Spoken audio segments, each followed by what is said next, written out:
Kene iki ngerti nek perang. Perang kok nek isane mati urip ngono. Mulane kowe iki mateni keluargaku, kok njok kowe arep dadi bojoku? Lho. Lho piye? Lah nek ora bener to? Piye? Gak kok aku sing nguripke. Nguripke sapa? Lho, nek kelakon dadi bojomu aja semulang. Aku tak nguripke. Nguripke apa? Nguripke pokoke gak jenggelek. Urip meneh. Jenggelek wong ya. Teresan aku su ndolowi ayah di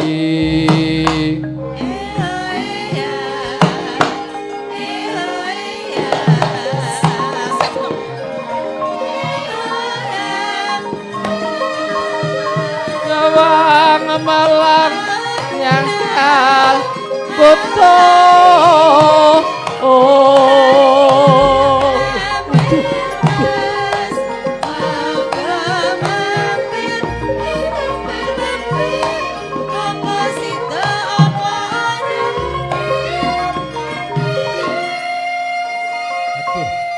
aku kleru tak kira jonggrang kae dibentur gedang semene gedene tegel-tegele walah ngapa wi kok le mung gawa dadak diatong-atongke iki soalé aku ki tanganku lagi kumat sengkleh terus iki ki arep tak eman-eman panganan kok dinehke nggo mbalang aku kuwi lho sing sinden kulon dhewe Mbak Agnes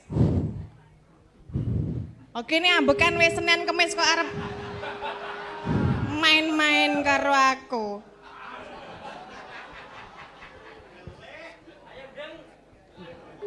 Mangan gedang kok kaya mangan. Panas banget. Pak, gedang kok panas ki? Lah Pak, pikirannya sing panas. Jograng. Ngapa? Ngapa mendelik? Guyon aku. Apa? Wani kowe karo aku, Engko sik to. Wani. Wah, engko sik to. Wah, Engko sik ning Gang. piye arep ngomong apa kowe? Anu iki jam piro aja aja. Jam piro arep ngopo kowe? Ora ngapa-ngapa.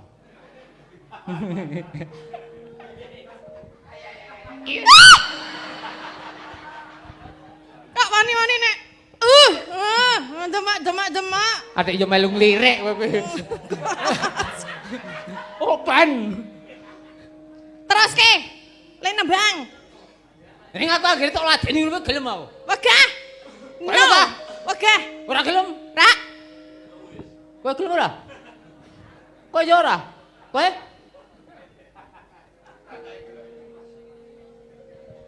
Piye yuk keras? Tua yo. Tak gelem mantap Pak Kongres. Balong aja nur sau po mo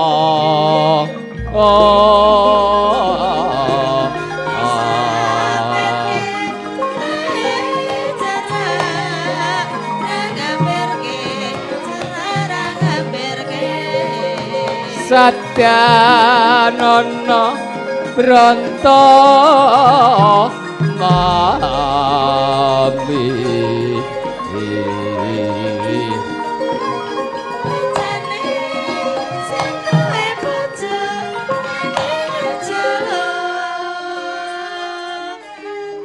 Pak kasar raiso halus raiso aku kena gisbe ngene iki Apa? gisbe mah Kisbe. Disbe. Ngene iki gisbe. Kiswan. Udah Oh, antilan Ngapa? Ngene iki gisbe. Kisbe. Mambu ta? Wo, mambu akeh parfum paling ora. Wah, kemarin rene iku parfum sak botol sos. Parfum kok parkum. Aku sing tuku kuwi mah aku. Anu Mbak, kok tumbas parfum nggih, Mbah. 24.000. Makasih. 24.000 iki parfum kucing piye? Parfum saka luar. Luar ngendi? Wah, saka luar kepala. Saisane terusno. Terusno Gong aku tak omong karo kowe. Ya yo. Saiki le omong. Iya ya yo. Entekno sik. Nek wis entek gelem. Ya engko tak andani. Melah. Asik. Arak gelem yu ayu. Ces. Ya balot. Awana.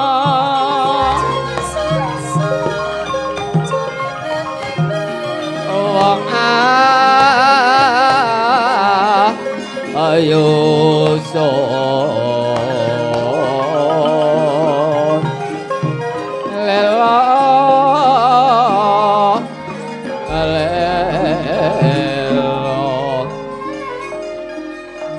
Bandung. entek sabarku Jonggrang. Terus arep piye? Aku kurangane apa Jonggrang? Arep njaluk apa? Janjura lintang rembulan. Mesti bakal sembadani. Aku gelem dadi bojomu ning aku duwe bebono. Apa pamundhutmu Jonggrang? Aja semelang, bakal tak pinangkani Jonggrang. Yen nyoto kowe arep minangkani. Aku kepengen gawekno bayi cacahe 1000. Apa? Apa kemo ya? Gawekno aku candi cacahe 1000 sajroning sungi sadurunge gagat rahina. Rungukumu bayi ngono to. Nek njaluk bayi cacahe 1000. Gak oleh wiwit sok kapan ya iki. Aku ora sudi dadi bojomu. Kowe yen sago gaweke candi cacahe 1000, aku gelem dadi bojomu. Aja semelang Jonggrang. Bandung Bondowoso. Iku wis kasekjen sing luwih. Yen kowe iso mangkat to saiki. Candi 1000 dadi tor.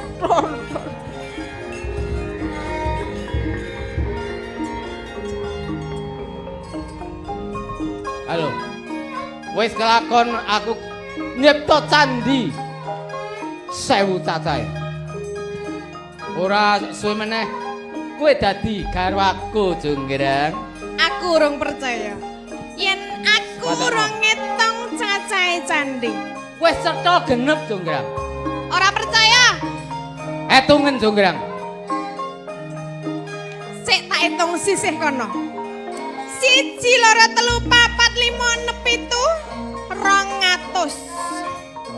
Sisih kono 1, 2, 3, Heeh. 200 karo 200 400. Sing kono So Candi Karto kae, Candi Karto.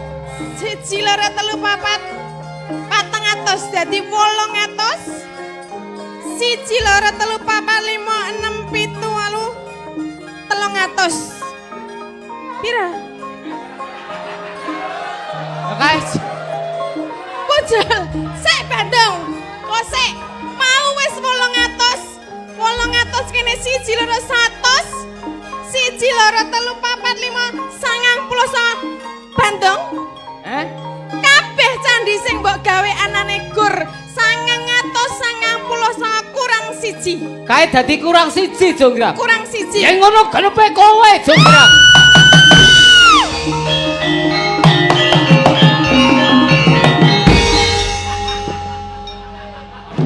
Pancasila aku lah padukamu. Oke. Iki wis dadi candi genepe kowe sembrono. Resik-resik candi. Aja nganti ana bleduk tememplek. Wah, ana candi kok le halus. Meneng wae. Bubar. Meneng agar tak resiki. Wagah Bandung kok ayan tekan jero bareng. Lah itekno sananu reget aku ki ngawur. Gah, mah. Wah, aku tuh. Bubar. Duh lah tukang pembersihan reco jare kagol iki. Wis Mas Gading bubar wis rampung Nggih. nika.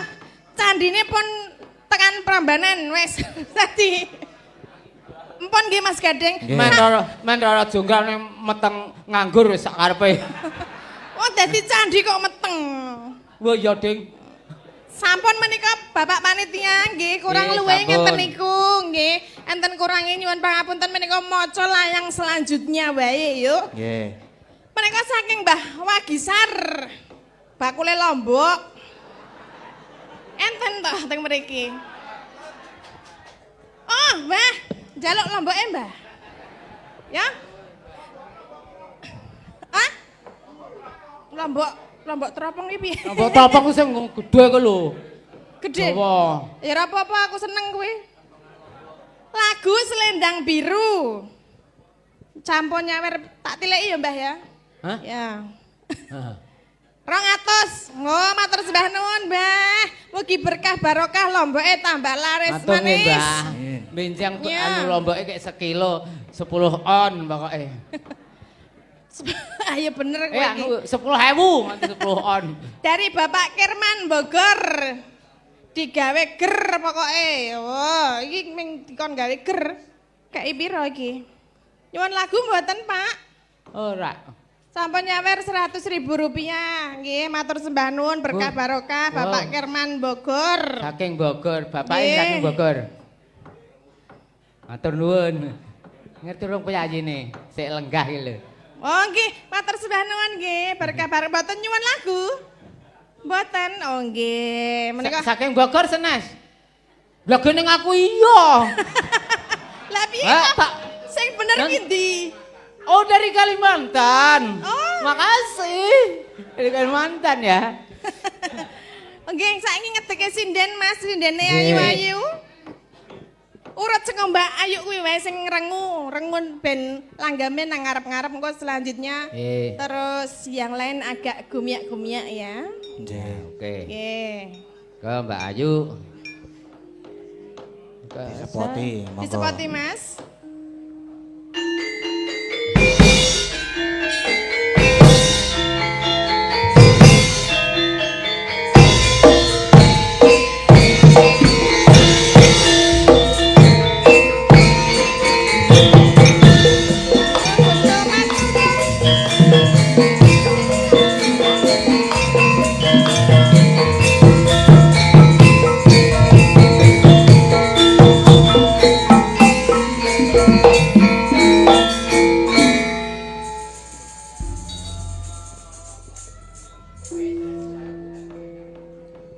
Selamat malam Mbak Ayu. Nggih. Nggih, menika wonten. Tekek.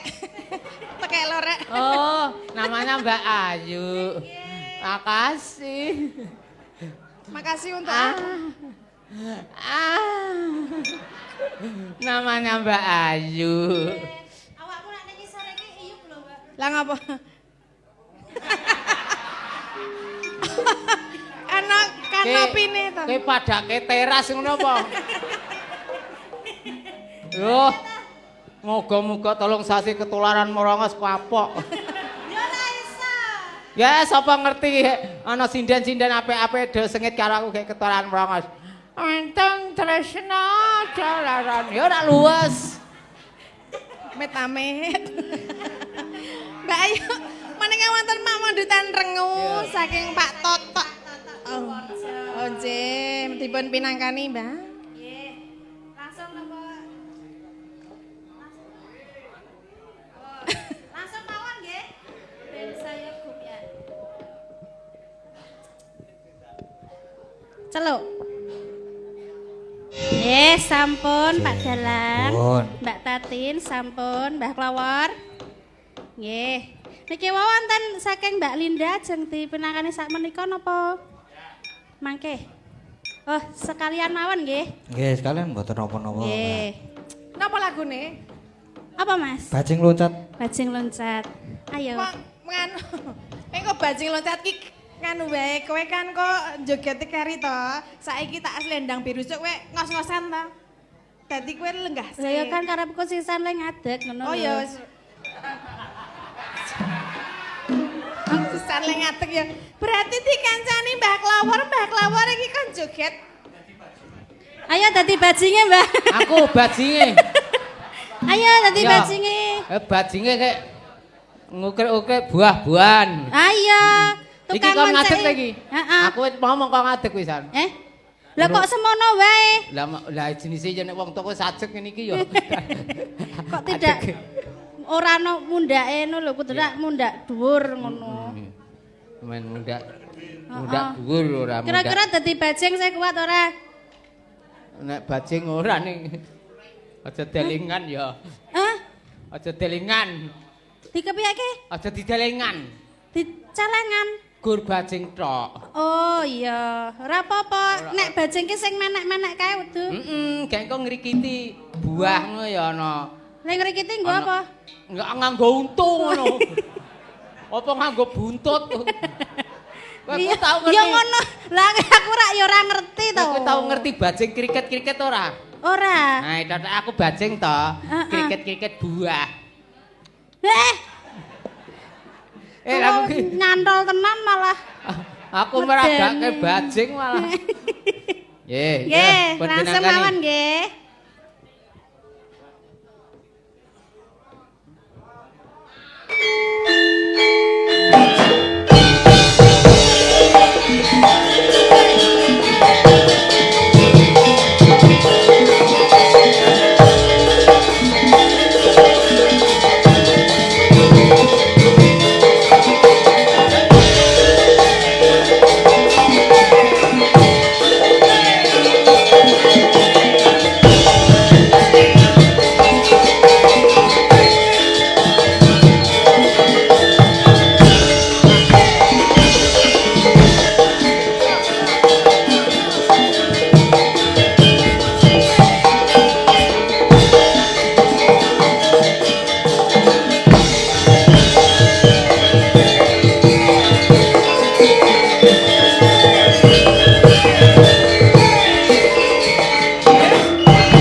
Bajinge lemes.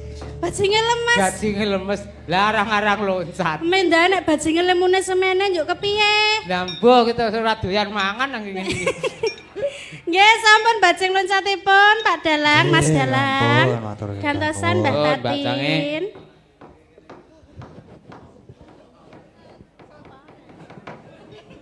Nggih Mas Gading. Niki sing saking Mbah Wagisar wau nggih. Bakule lombok selendang biru sing pripun Pak?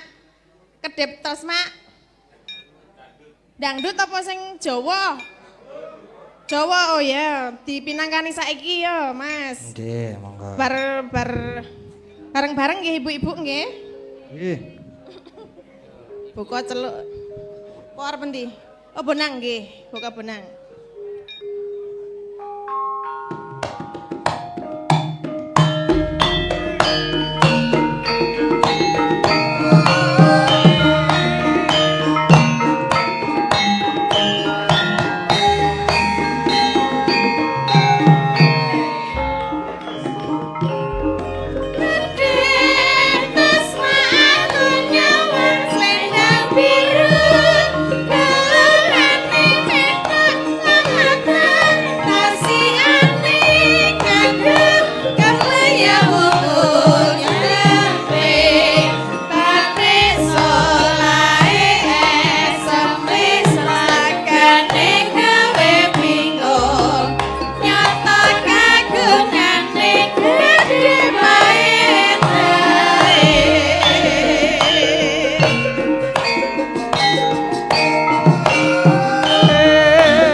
Tengah jero.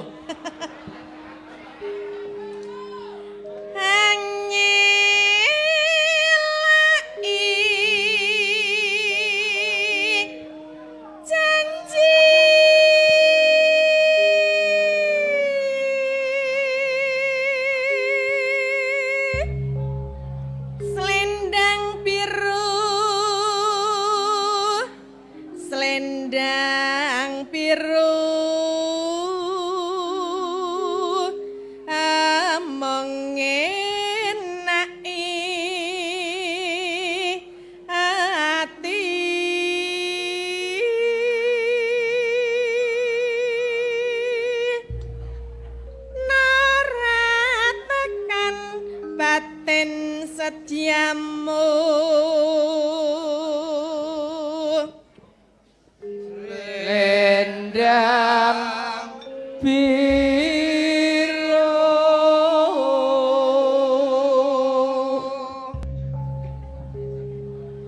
Tatapono janjimu selendang biru. Sampun nggih, Mbah? Sampun. Soalnya Selendang biru. permintaannya banyak. Tadi ada Mbak Agnes sama Mbak Oriza, apa kuwi jenenge? Apa mau Mbak lali janjine. Lali Terus janjine. ini tadi juga ada Yen ing Tawang Ono Lintang dari Malang. Ya, yang mana dulu Mas Gading? Yen ing Tawang nggih? Iya, ning Tawang. Yang ing Tawang berarti Mbak Endah sama Mbak Neti. Nggih. Sini yo, maju ke depan. Muga bar iki sing duo sindennya warga Laras. Nggih. Disepoti.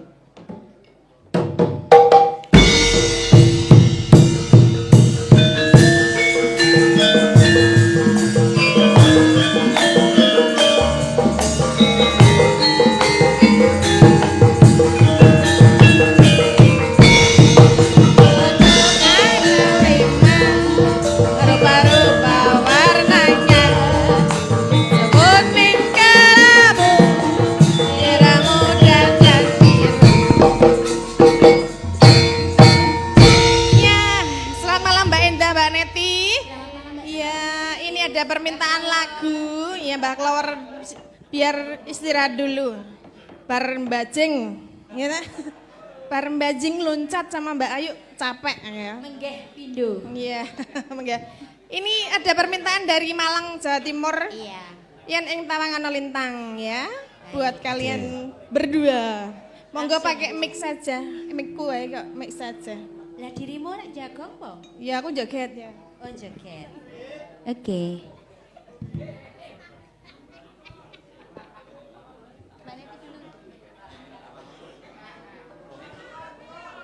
Pada baik. Mriki nggih. Oh nggih. Mbak Neti sini. Ben Pokoknya liyane tengah ora dipenjaluk.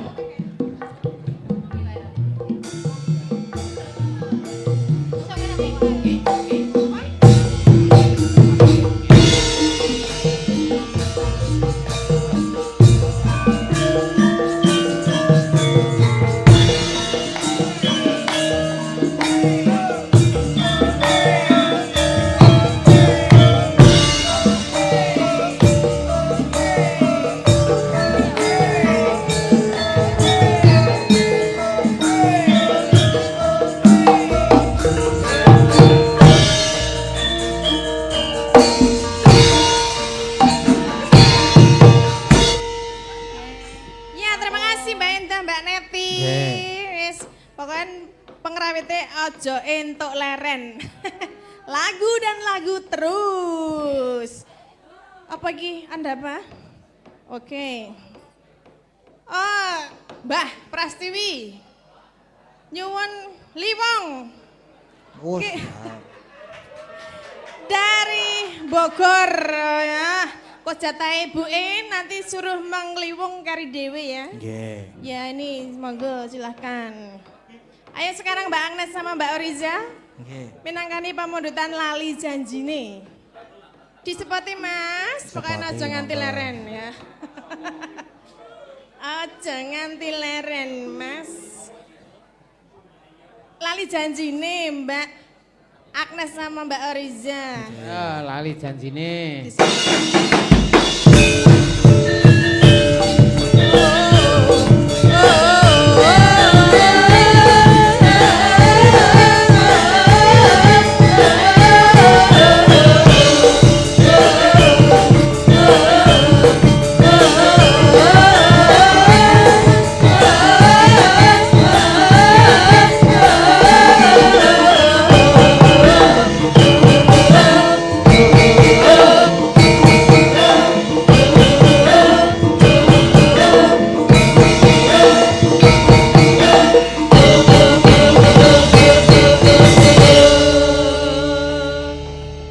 Selamat malam Mbak Agnes, Mbak Oriza.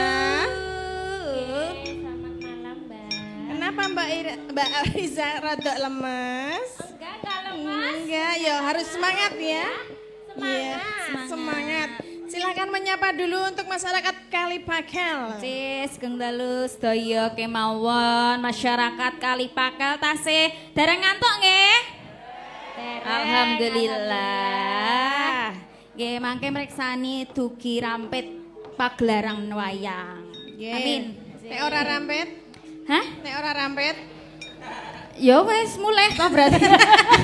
Kene iki lho, sapa sing bali dhisik bakale tambah anake ngono.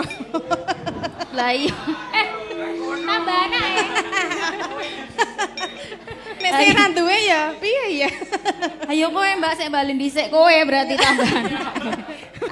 Aku kepengen tambah anak kok pancen ya. Iya, amin. Apa Riza ngapa? Kalah rawake dhewe ya. Heeh. Ayo iki Bapak Ibu menika cilik-cilik anake wis do loro.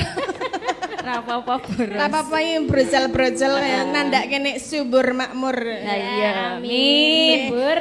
Menika wonten pamundutan Minangkani saking Mbah Uti menika wonten Kalimantan. Mau salam kagem sedaya PKWL Klasik, Pak Putra Dikari, Pak Heri wonten Bali, terus Bapak Sobat Ngebiar kita, matur sembah nuwun yang selalu stay tune wonten Dalang Seno Channel, matur sembah nuwun. Nggih. Mbak Riza. PWKS aja lali. Nggih. Lali janjine pakai bawa ya, Mbak. Man-man niki nek ora nganggo bawa. Iki mau liyane ra nggo bawa. Suarane jenengan kan ya masa ya gur sedikit. Sadirine Mbak Oriza ben rada padang. Nah. Anggo bawa. Nggih. Aku tak sing nang kono kowe sing do nang. Bawane apa dina Minggu? Ya, Oh terserah. iya. Besok padahal dina Rebo. Apa? Heeh iki. Lamet nggih Mas Gadeng iki tok bokong Mas Gadeng ra apa-apa to Mas? Mas Gading ya seneng nyentuk bokong. Seneng to Mas? Ketoke malah mumet. Langsung munyer-munyer malahan. Soale ndek dhewe nek ndek sing do kinyis-kinyis ya ora. Dhewe aku kinyis kok. Anak loro kok. Kowe iki kinyis kene iki mburi ora. Apa tuh?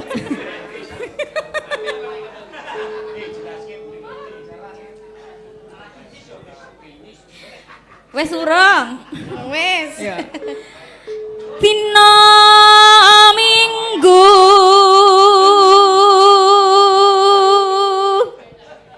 kang tak anti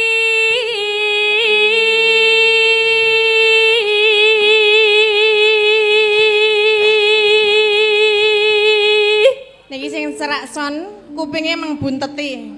Soalnya suarane serotonan marai budek nang kuping. Suarane Mbak Agnes iki nasi powere anu ya Mbak. kecilik suarane wis. Lho saiki tisih tetep cilik to. Alah cilik ning tuwa to. Kok men. Meneng-meneng ya wis tuwa. Aku mbrungsungi kok aku. Meneh. Tina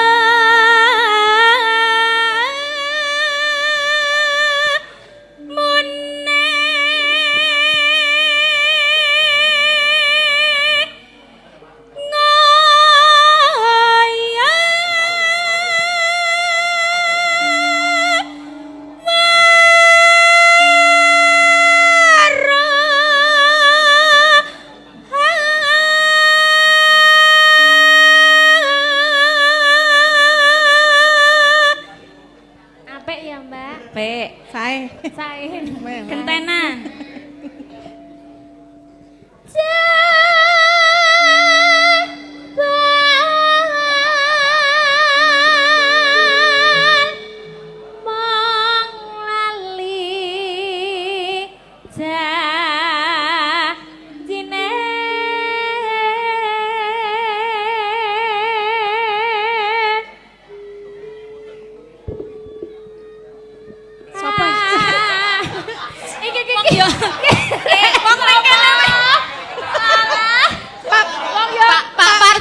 Pak Parjo mbok yo ndelok iki lho.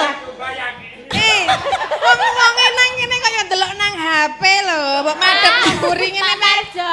Weruh. Mirsani mriki lho. Wong asline wae ya luwih wangun ngono lho, kok dadak ndelok HP iki nopo? HP wis serone lan jamak-jamak. Nggo fantasi ngono piye? Fantasi, gue variasi.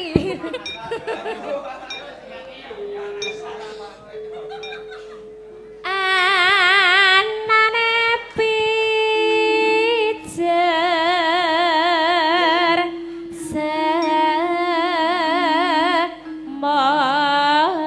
semaya pinter golek alasan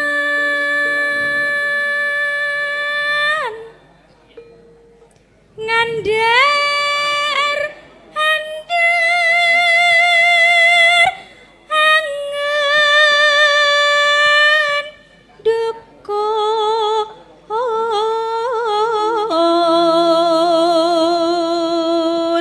Kari dhewe bareng. bareng ayo mbak. aku wis ora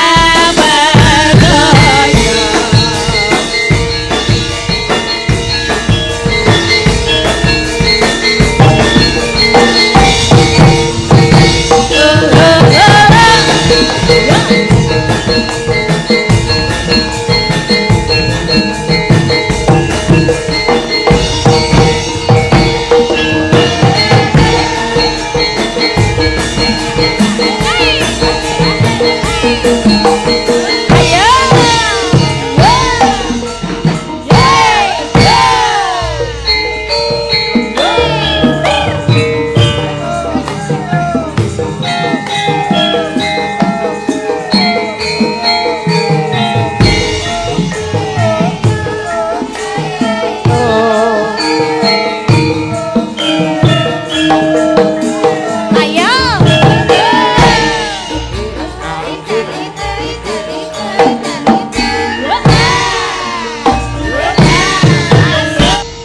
sampun dipun minangkani matur sembah nuwun.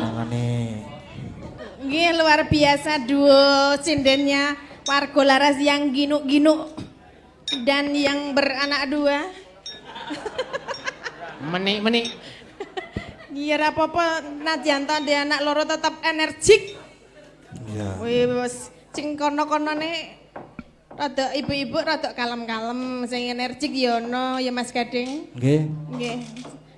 Pripun Mas? Pripun? Arep apa meneh? Meneh apa wis? Weh, meleh no. Meleh napa pun? Meleh. Niki sing nabuh piye wis tele-tele urung aman? Aman. Ya berarti nek jek aman ya Mbah Klawar nyanyi pisan kas karo aku engko bar iki gek lewong ya. Ampun. Nanjake bintang tamu ni lanang iki ya. Ora gur linggih udat-udut. Udah apa nang kene aku mau teko diwah iki binatange. Binatang tamu. Binatang tamu jare. Arep nembang apa, Mbah? Lah, Wong mbuh. loro. Lah, Lah urung ana pamundutan. Lah kae mau apa? kodang Apa? Podang kuning. Lintang asmara Pak Leo. Apa piye karo Mbah Klawar? Ya. Manut. Ya. Manut, Lintang manut. asmara nggih Mas karo Mbah Klawar. Nggih. Mas Gading nggih Mas Gading. Nggih. Nah, ya aku ya lali lintang asmara sing piye? Ya lah engko nek krungu notasine ra ya penyanyi kok lali. Ah, watuk sik ra apa-apa. Ya pancen tak gawe watuk iki. Tak gawe. Digawe ya.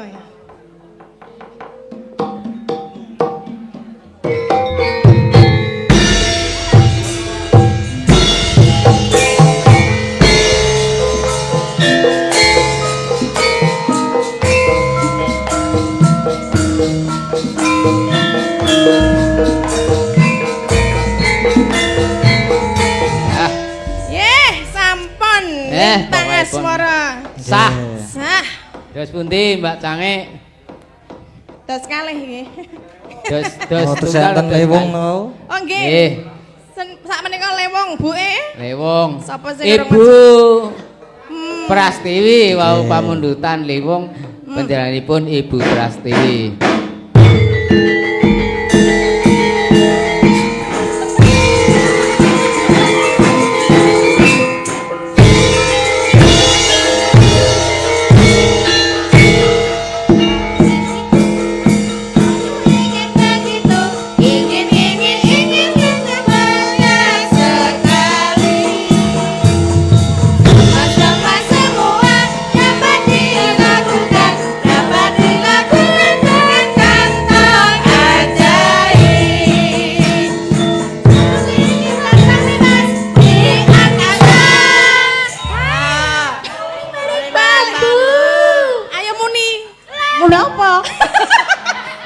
apal. Paling-paling bambu ngono. Paling-paling bambu.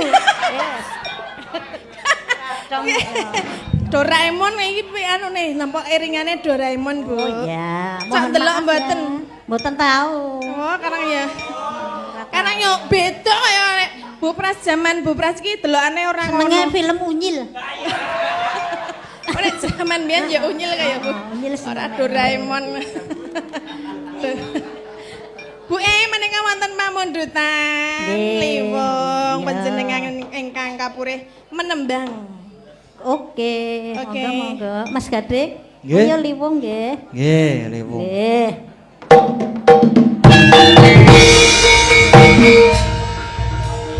Dewe ya, Bu.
Ibu-ibu sinden, ayo dewangi joget kabeh ya. Kabeh Mbak Wahyu juga belum naik.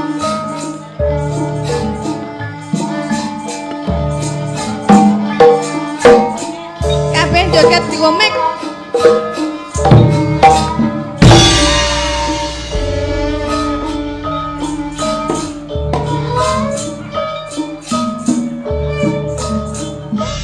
Nggih, sampun. Nggih, pun matur pinangan. suwun nggih Bu Nggih. lan kanca-kanca. Pun Ibu-ibu sinden sedayanipun terima kasih. Nika sampun Mas Gading. Nggih, sampun. Sedaya pamundutan ketoke sampun dipun pinangkani sedaya menawi dereng mengke wonten gara-gara nggih. Nggih. Nggih, menika Mbah Klawar ayo pamitan. Endi mikendi.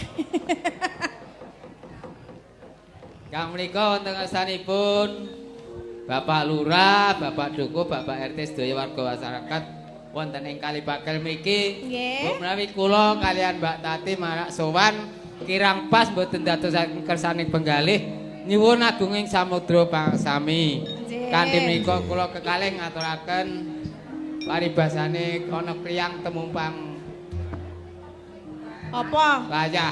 Layah, terus? Heeh. Godhong wuyu temumpang layah, apan-apan kayune jati. Sugeng dalu, sugeng berpisah, kapan-kapan bisa ketemu lagi. Amin. Mas Gading, Nggih. kata lepat kira kula kekalih nyuwun pangapunten. Nggih, Mbak. Nggih, Nggih, kita sowang-sowang monggo pun lajengaken. Nggih, Mas Gading sugeng ngayahi jejiban. Wonten lepat nyuwun pangapunten mugi sedaya tansah pinaringan sehat rahayu wilujeng sedayanipun. Amin. Amin ya rabbal Nggih, alamin. Ya, ngono nduk ya. Neruske lakon sik, wong lakone ya isih dawa ya, Mak. Ayo tak derekke. Tan samar pamuring yuksma. Sukma sinukma winai wa ing sepi semenang ing albu.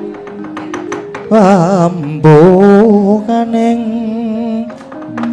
warana dalan saking leplaping aluyup pindha pasating sumpana sumusuping rasa jati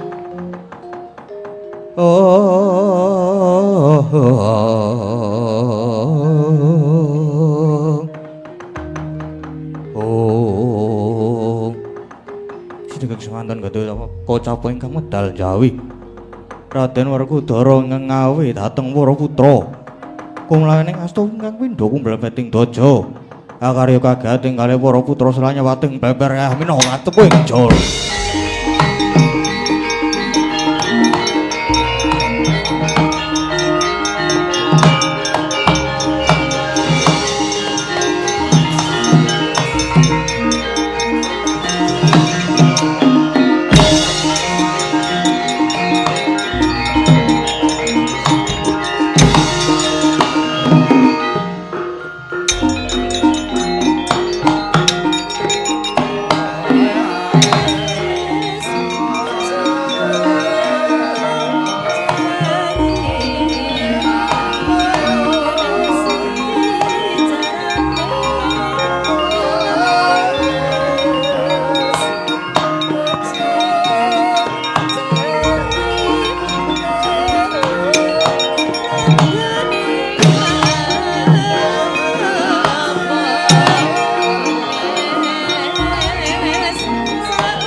Mapan ana ing wadyaning alaga kundang ing prawadya sawega.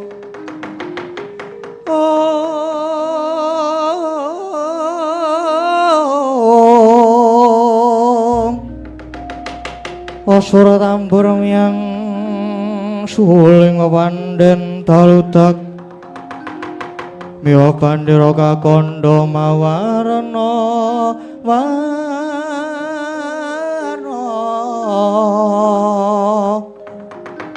Pindha Caladyana Sri kawuryan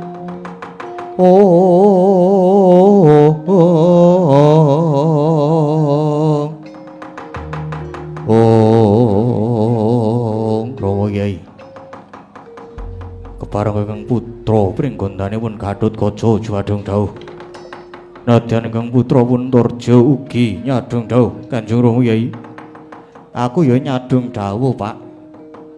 Apa wigatine panangkilan iki mau? Wah, Gatotkaca lan kowe Antasena. Wonten timbalan dawuh Kanjeng Rama Kyai. Wonten dawuh Rama Kyai, piye Pak? Ana apa kok sajak Nyolowadi kok nganti gembrobyos kaya ngono kuwi ana apa ta Pak jane? Wah, ngerti ya ngger anak-anakku. Kalenggan iki negara Ngamarta lagi nandang pagebluk ya merga saka ilanging pusaka Pustaka Jamus Kalimasada. Kyai Jimat Pustaka Jamus Kalimasada ical yo ilang. Nae manut dawuhe pangandikane wakmu Kresna.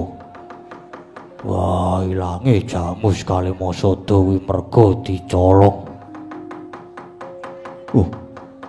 menawi dipun cidra lajeng sinten ingkang wantun cidra Kanjeng Rama? Iki abot merga manut dawuhe Kresna kakangku sing nolong Jamus kalih Masada jebul isih keluarga dhewe. Monggo bapakmu wis sagu dipasrahi nyekel malinge lan wis sagu kudu ngukum pati. Kula aturi ngendika sinten malingipun? Sinten Rama Kyai? Wah, jebul malinge ya kuwi adimu dhewe. Adimu Tanjung Anom Abimanyu. Tanjung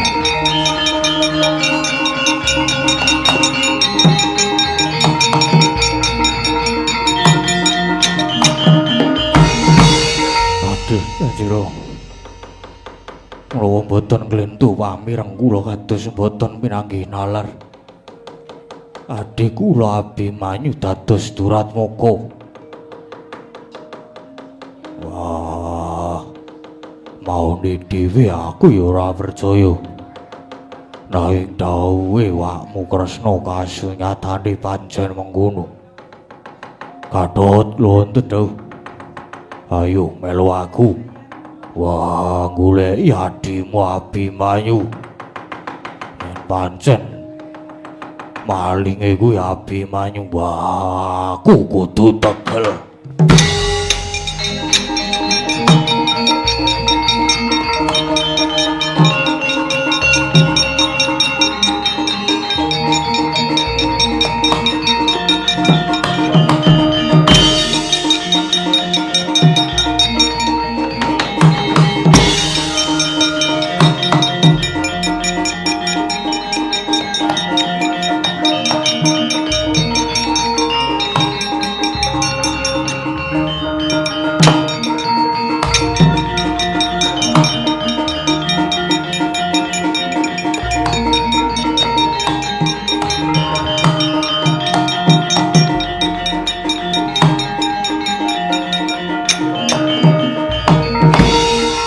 Antarja arep lunga nendi? Arep nendi? Ya nututi Dimas Gatotkaca. Nderekke Rama Kyai Werkudara goleki Dimas Abimanyu. Sing nyatane saiki dadi maling. Kakang Antarja ya percaya karo kabeh iki. Percaya? Ya jane iki ora percaya. Nanging nyatane kuwi dawuhe Wa Kresna. Ya bener. Bener dawuhe Wadi Kresna ning apa ya mesti bener. Durung karuan bener. Merga tumrapaku iki Wa Kresna malah tak anggap ndakwa sing durung karuan buktine. Dipikir lho, Kang. Loh, lah banjur prayogane kepiye, Yai? Prayogane kepiye, Kang?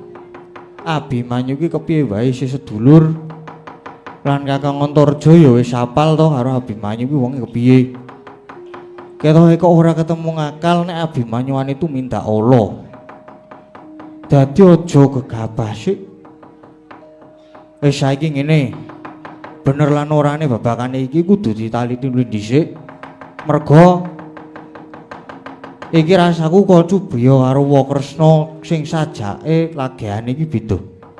Cubriya kepiye Dimas? Wis to. Saiki ngene Kakang Antarja saiki ambles bumi wae. Monggo ngenteni aba-aba. Monggo tak ne aba-aba, nek tak abani engko lagi jedul.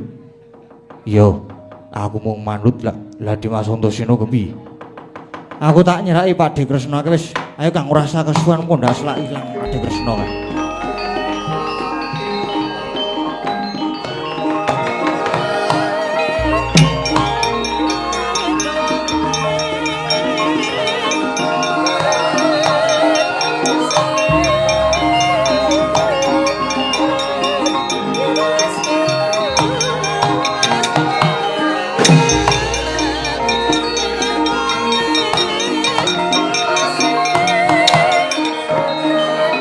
Thank you.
Atkala narapa Kresna Tandula sanyakra ring Resi Cahnawisutta Kamunggah kalihira ing rata. Oh, maksudmu jagat madolinuwe. Oh, lagi niki gampang, kene gampang. Blethuk para Pandhawa nyatane aku wis kasembatan budidaya gawe ringking para Pandhawa. Gedine renah patine para Pandhawa mula kanthi sarana aku gawe rekodaya Abimanyu dak dakwa nyolong. Ya kuwi pustaka Jamus Kalimasada. Mongko Werkudara ya wis saguh bakal midana pati karo Abimanyu. Nek Werkudara wis ketemu Abimanyu tanpa ditakoni mesti langsung dipateni Abimanyu mati. Mesti anak Prabu Puntadewa banjur nesu karo Werkudara, Pandhawa malah banjur padha regejekan dhewe. Oh. Lah gene iki yo gampang gawe rusaing para Pandhawa. Kasembatan sing dadi ancasku mung kari matur ana ngersane Prabu Duryudana. Mesti aku banjur dialem-alem disungga-sungga lan banjur bakal diparingi bebana sing akeh. Ya wis tak bali nang Astina saiki.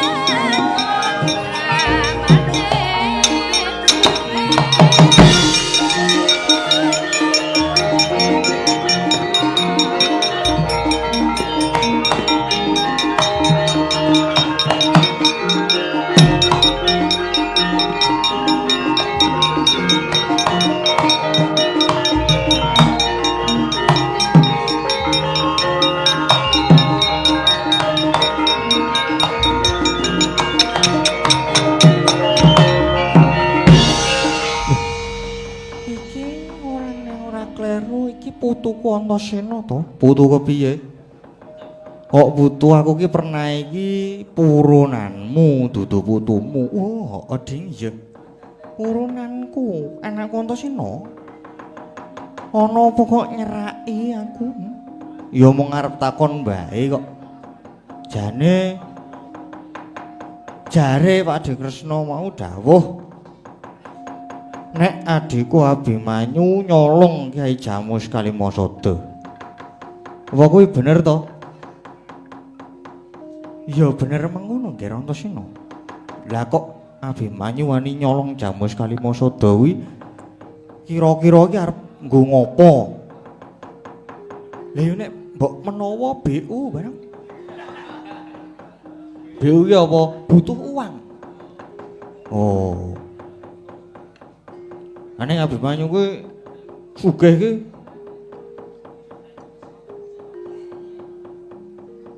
Mbok menawa entek dienggo main Antasena. Wah, ya ora aneh senengane kok. Ya sing cetha negara Ngamarta lagi nandhang pagebluk merga saka ilange pustaka Jamus Kalimasada. Lan ilange dicolong karo adimu ya kuwi Abimanyu. Kok Kresna iso mestheke sing nyolong Abimanyu ki? Lho, Ratu Ndarawati Prabu Sri Bathara Kresna ki. Lah ya ratu sing mas kita to. Heeh. Lan duwe pusaka jenenge Kaca Paesan. Ya. Lah bareng tak ungak cetha banget ning kono gambare nuduhake Abimanyu sing nyolong Jamus. Oh. Dadi le ndelok lewat Kaca Paesan kagungane Pak De Kresna to. Iya. Lah mbok coba kene aku tak melu ndelok gambare sik ning kaca kuwi. Ora kena, nggih ora kena. Merga Kaca Paesan ki pusaka pribadi. Ora oleh ndelok.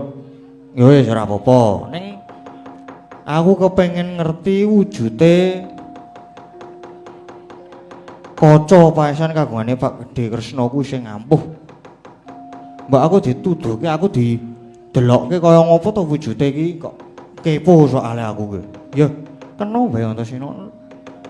Kena wae Antasena bakal ngerti wujude kaca paesan nanging kaca paesan saiki ora tak gawa. Nak tinggal ana Ndwarawati. Ane saiki ora tak gawa kok iso ngendika nek Abimanyu malinge. Lho. Lah lho nyawang mau ya ning omah kok ya. Terus kacane tak tinggal mergo arep disilih karo sinden-sinden arep dienggo rias. Oh ngono to, ngono. Lah sak ngerti kaca paesan ki ora beda kaya Sekar Wijaya Kusuma. Ora tau pisah karo Pak D Kresna, rasane kenal santo. Mbak aku ki tuduhno, aku ki kepo. Ora iso, nggih ora iso. Ora iso mergo iki pusaka pribadi, ora dienggo tontonan. Nek ora gelem tenan, aku ora iso ndelok tenan, ora iso Antasena mergo iki pusaka pribadi. Oh lah nek ngene iki genane iki Kresna palsu.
Hey there.